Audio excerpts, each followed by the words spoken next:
I'm back with another video. ఆ previous video continuation అనమాట. Palace చూపించా కదా, ఇప్పుడు ఎక్వేరియం చూపిస్తా.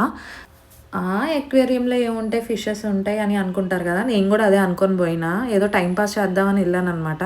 తీరా అక్కడికి వెళ్ళిన తర్వాత కొన్ని ఇంట్రెస్టింగ్ విషయాలు అయితే నాకు తెలిసినాయి.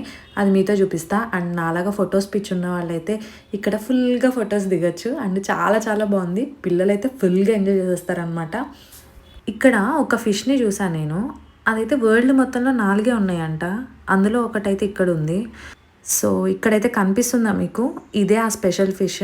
మిగతా 3 ఎక్కడున్నాయో చూడ్డానికి డిఫరెంట్గా అనిపించింది. అండ్ ఇదైతే చాలా బాగుంది. డార్క్ ప్లేస్లో పెట్టారు ఇది. అండ్ చిన్న చిన్న జెల్లీ ఫిషెస్ అని చెప్పొచ్చు అనుకుంటా. అండ్ చాలా బాగుంది, నాకు బాగా నచ్చింది. అండ్ ఇది అయితే వండర్ఫుల్. అంటే ఫొటోస్ దిగడానికి, రియల్గా చూడడానికి అమేజింగ్గా ఉంది.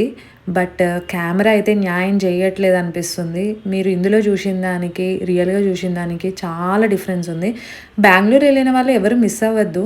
ఇక్కడ మెర్మైడ్ షో కూడా చూసాం మేము తర్వాత. అండ్ ఫిషెస్కి ఫీడ్ కూడా చేసాము. ఎక్వేరియమే కదా, ఏముంది, ఫిషెస్ ఉంటాయని మిస్ అవ్వద్దు. కంపల్సరీ బెంగళూరు వెళ్తే మాత్రం కొంచెం టైం అయితే ఇక్కడ స్పెండ్ చేయండి. అండ్ కిడ్స్ ఉన్న వాళ్ళు అసలు మిస్ అవ్వద్దు అనమాట. నచ్చిందా? ఓకే మరి బాయ్, సీ యూ సూన్.